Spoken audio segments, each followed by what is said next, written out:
పరీక్షిత్తు శుకమహర్షితో ఇలా అన్నాడు. పాప కార్యాలను కన్నులారా కని వేణులారా విని మానవుడు పాపాలు చేయడం నరకానికి హేతువని తెలుసుకుంటాడు. చేసిన పాపాలకు పశ్చాత్తాపం చెందుతాడు. అట్లా పశ్చాత్తప్తుడై కూడా అలవాటు ప్రకారం మళ్ళీ పాపకార్యాలు చేస్తాడు. అటువంటి పరమమూర్ఖుని పాపాలకు పరిహారం అంటూ ఉంటుందా? అదిగాక జీవుడు ఒక్కొక్క సందర్భంలో దుష్కర్మలు చేస్తాడు, ఒక్కొక్క సందర్భంలో దుష్కర్మలు చేయడానికి వెనుకాడుతాడు.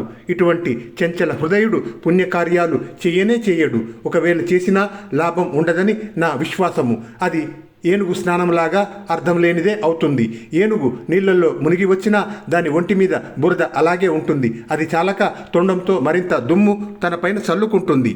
అప్పుడు శుకమహర్షి పరీక్షిత్తుతో ఇలా అన్నాడు.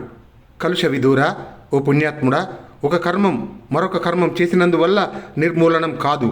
అంటే తెలిసి చేసిన దుష్కర్మ దోషం తర్వాత చేసిన సత్కర్మ వల్ల పరిహారం కాదు. చేసిన దుష్కర్మ ఫలం దానికి తగిన ప్రాయశ్చిత్తం చేసినప్పుడే నశిస్తుంది. పశ్చాత్తాపపడి ప్రాయశ్చిత్తం చేసుకుంటేనే గాని పాపాలు పరిహారము కావు.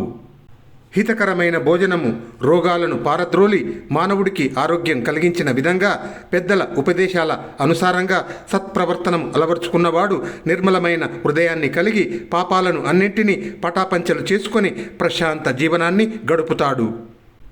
దయగలవాళ్ళు, ధర్మం గలవాళ్ళు, సత్యం పలికేవాళ్ళు, శుచిత్వంగా ఉండేవాళ్ళు, యమనియమాలు పాటించేవాళ్ళు, దానం చేసేవాళ్ళు, ఇంద్రియ నిగ్రహం కలిగిన వాళ్ళు, ఉత్తమ గుణాలను అలవర్చుకున్న వాళ్ళు మనోవాక్కాయ కర్మలకు సంబంధించిన పాపాలను పోగొట్టుకుంటారు.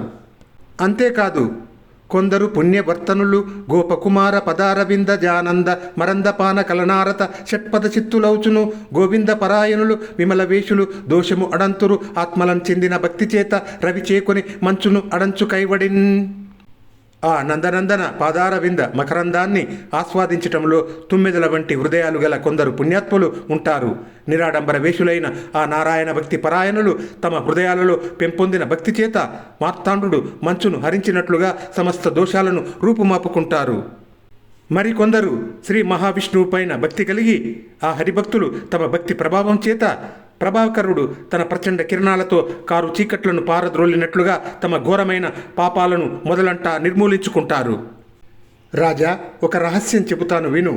శ్రీ మహావిష్ణువు పైన ఉన్న భక్తి పాపాత్ముడి పాపాలను పటాపంచలు చేస్తుంది, అతడికి మోక్షాన్ని ప్రసాదిస్తుంది. ఆ భక్తి ఎంతటి గొప్పదంటే శమదమాది సద్గుణాలు కూడా ఆ హరిభక్తిలాగా పాపాత్ముణ్ణి పుణ్యాత్మునిగా మార్చలేవు.